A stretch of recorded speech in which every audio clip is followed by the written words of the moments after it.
Hello, peeps. Welcome back to another episode of UnMothered.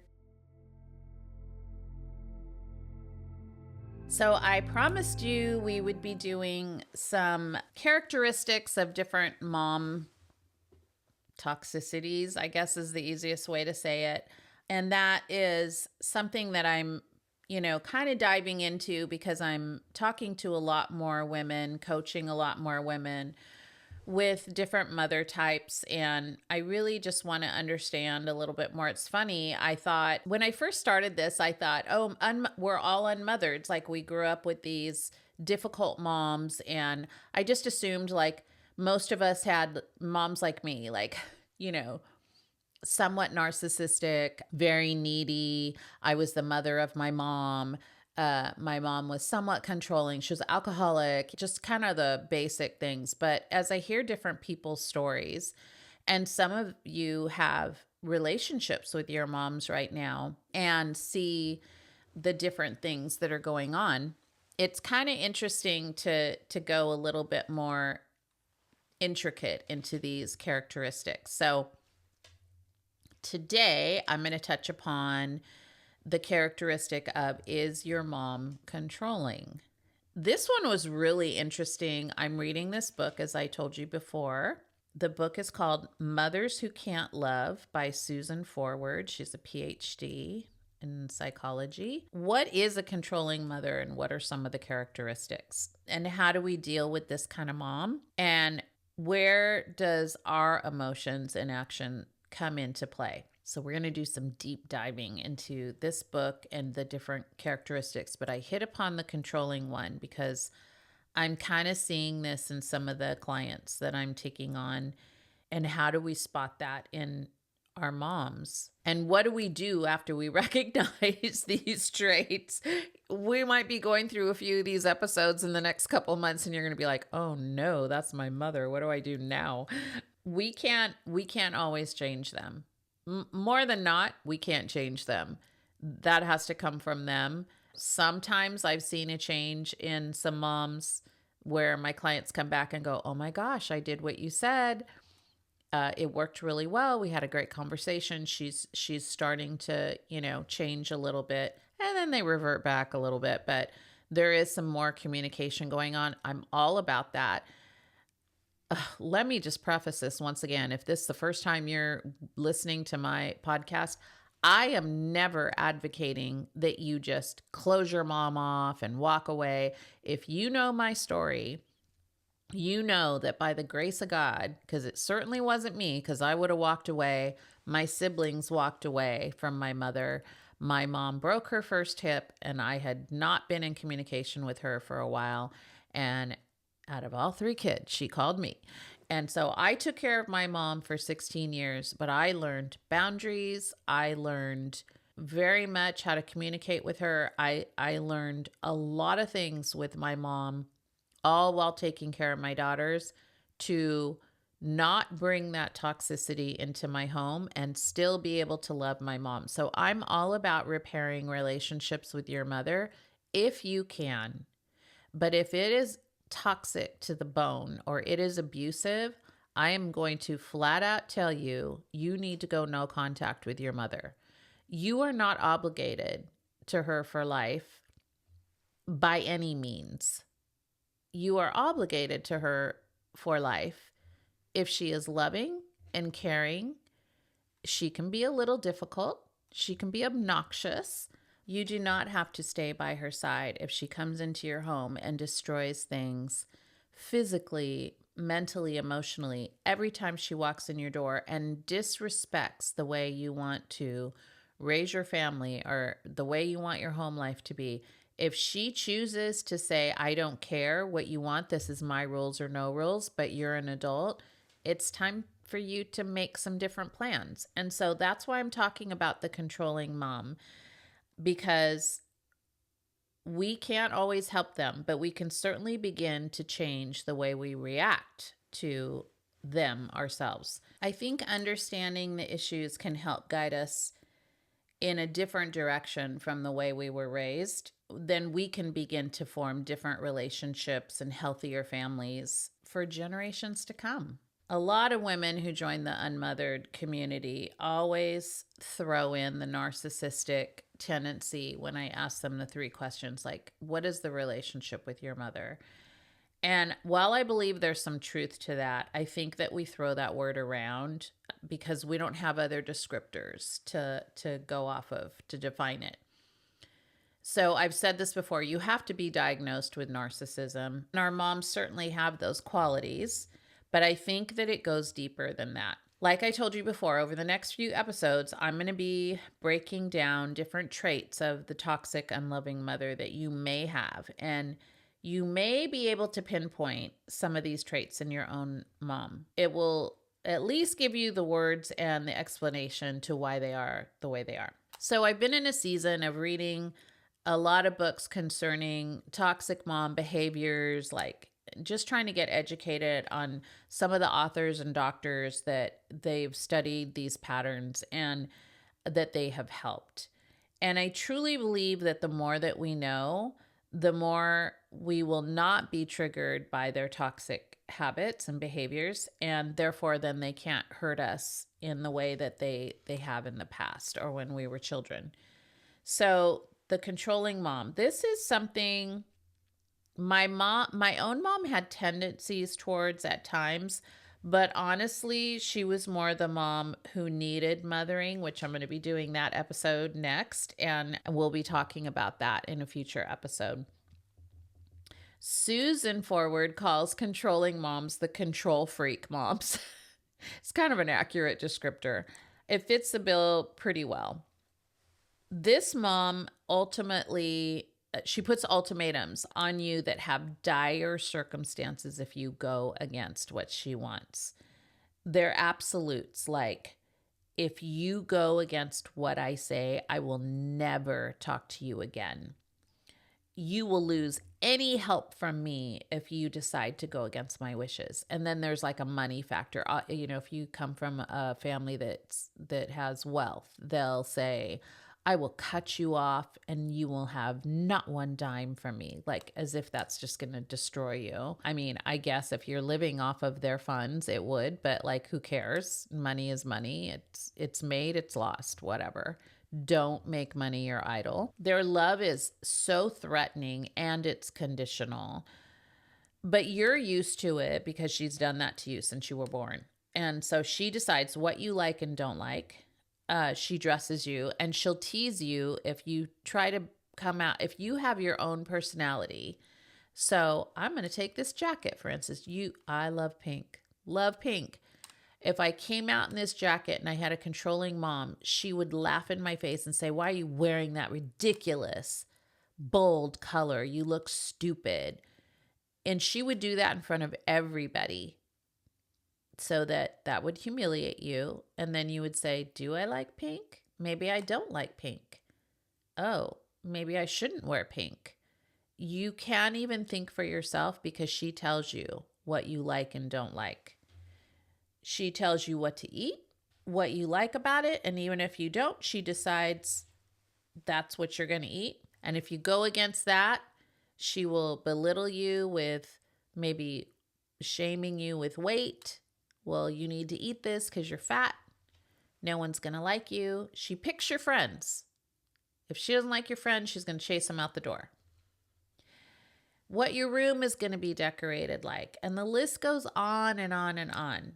And she will humiliate you if you dare speak out to her, and she'll destroy everything that you love.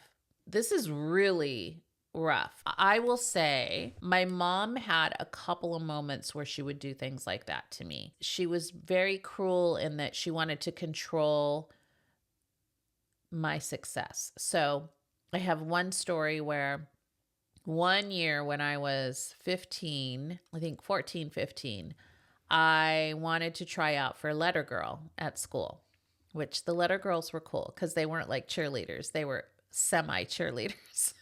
I was like, I don't want to go all the way into cheerleading because I'm not that girl. But the letter girls were cool. They had the letters of the high school. We stood on the bleachers. They did some little cheers, but they were just rah-rah girls, right? And I was like, that looks so fun. I want to do that. Now, coming from a single mom, like she was working a lot And when she wasn't working, she was drinking at the bars. So a lot of times I didn't even get to go to the games, but I really, really wanted to do this. I think it was sophomore year. So I think I was around 15, almost 16. And so I came home. Some of the girls were like, yes, Phyllis, try out. It'll be so much fun. And it was some of the cheerleaders too. They were just so nice. And I was not a popular girl in school. I was the girl that wore Coke bottle glasses. I was very short. They called me Flea because I was so skinny and small and petite. And I kind of had friend groups in all the groups. I wasn't really like particularly big friends with anyone from school. I hung out with the burnouts. We were called the burnouts because we didn't go to school all the time. We went and drank beer up at the lake, but I digress.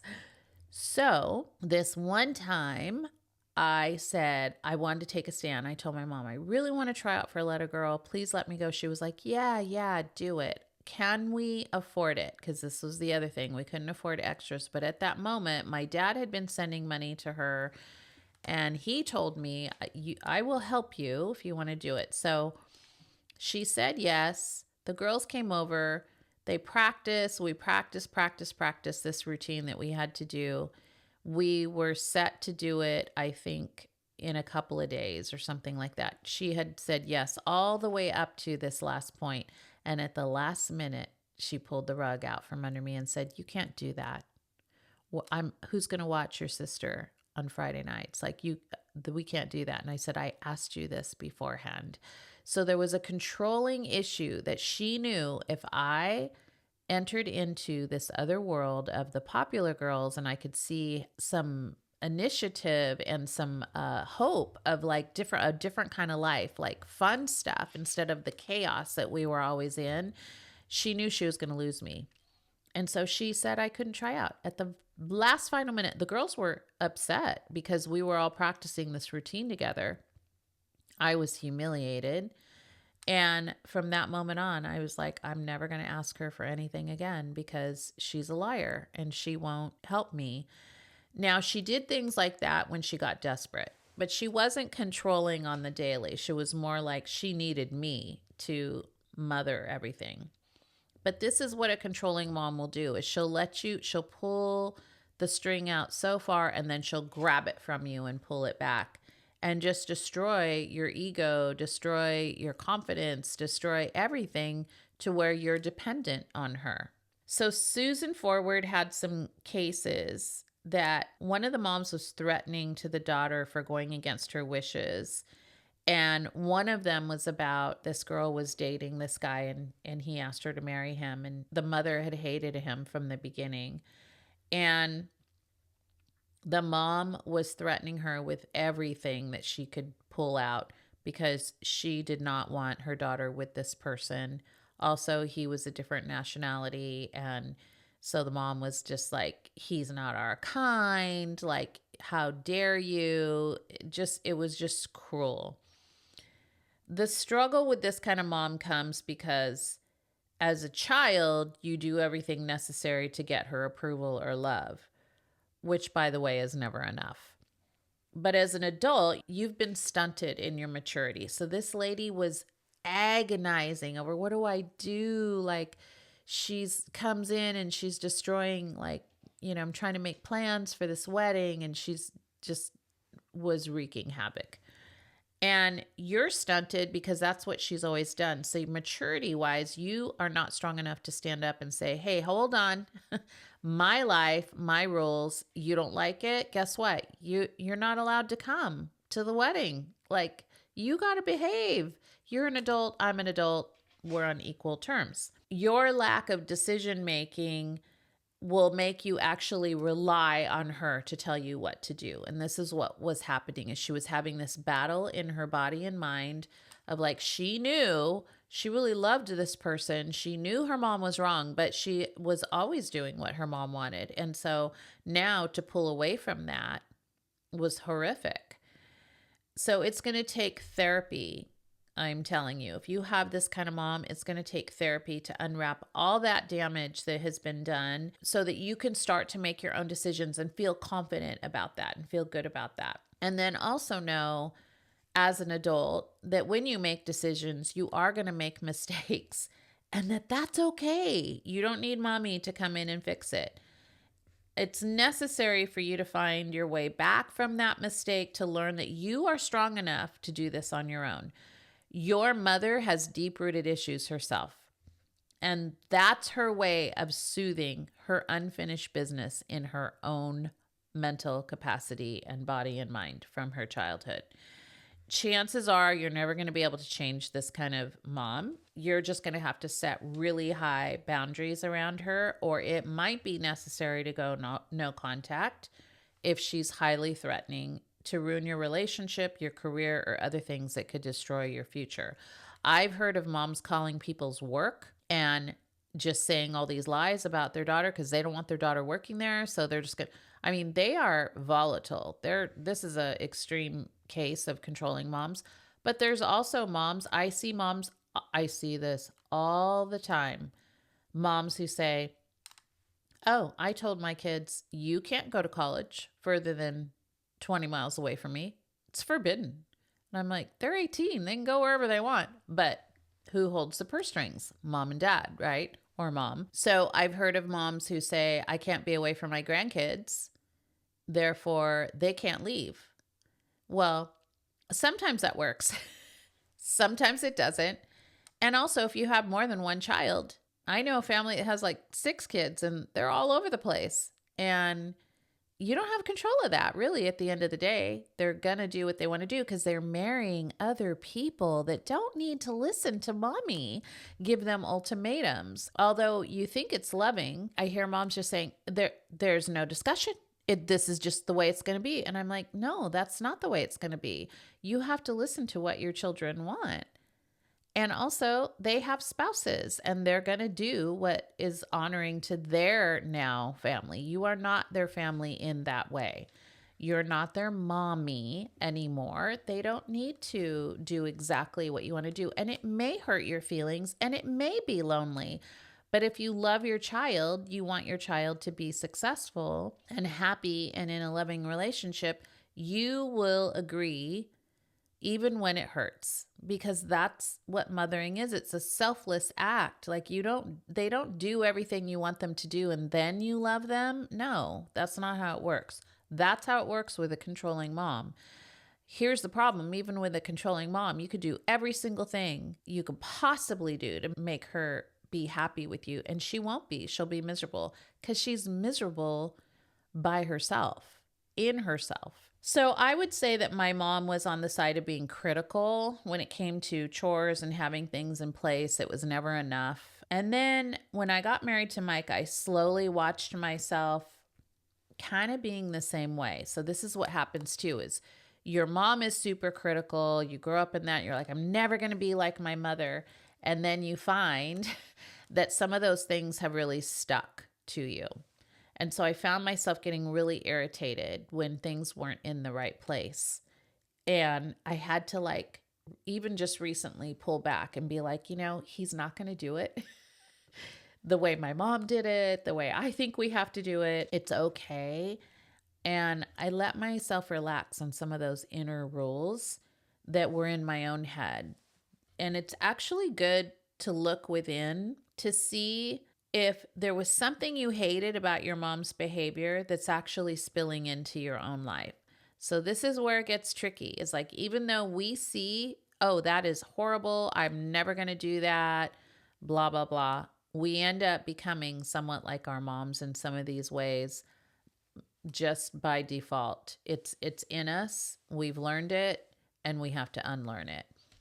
So be aware of that. If you're being super critical, if you're being confrontational, if everything has to be a certain way or it's wrong, it's not wrong. It's different. And it's bothering you because that's what's been ingrained in your body. And it's time for you to kind of sit back and relax on that and question it a little bit and go, why is that bothering me? It doesn't make it right or wrong. It makes it right or wrong in my mom's eyes, which then now has made it wrong in my eyes, which now needs to come to an end. We don't need to pass that on. Know how your mom is behaving is absolutely not okay. It's not okay. You don't need to accept that. You have the right to cut off the behaviors that she's displaying.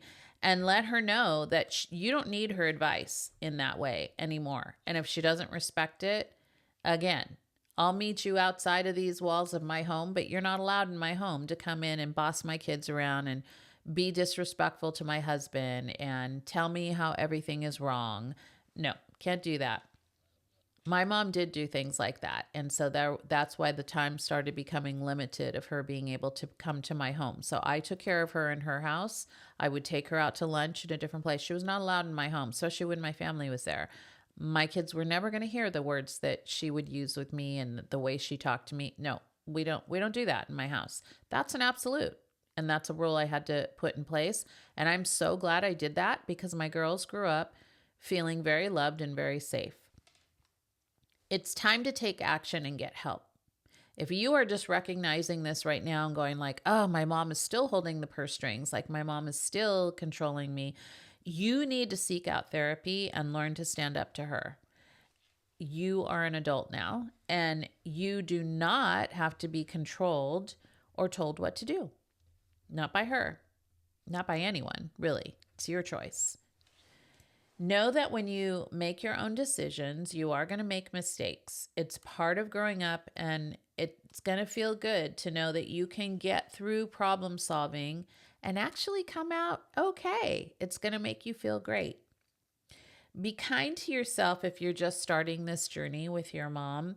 Find good, safe friends to come alongside you and just help you, comfort you, tell you, encourage you, tell you like, hey, it's going to be okay. You're going to be okay. We all got your back. No one's going to leave your side. Like, you need help in any way, we're going to be there for you. Pray for peace and for God to send good people to you to lift you up and encourage you, and know that all the decisions ultimately are yours, not theirs. You're an adult. If she's taught you well, she will teach you how to be independent, and this is a good thing. And it means being independent from her. So we all have to deal with the fallout of growing up with moms who didn't love us well, if we've been raised by toxic moms. And the only way to change this is to learn all we can and be more compassionate to the next generation. And now that we know what to look out for, we can do better. You can do better. So I hope this episode helped you. We'll be diving into mothers who mother. That'd be me next time. And until then, peeps, have a great day. Bye.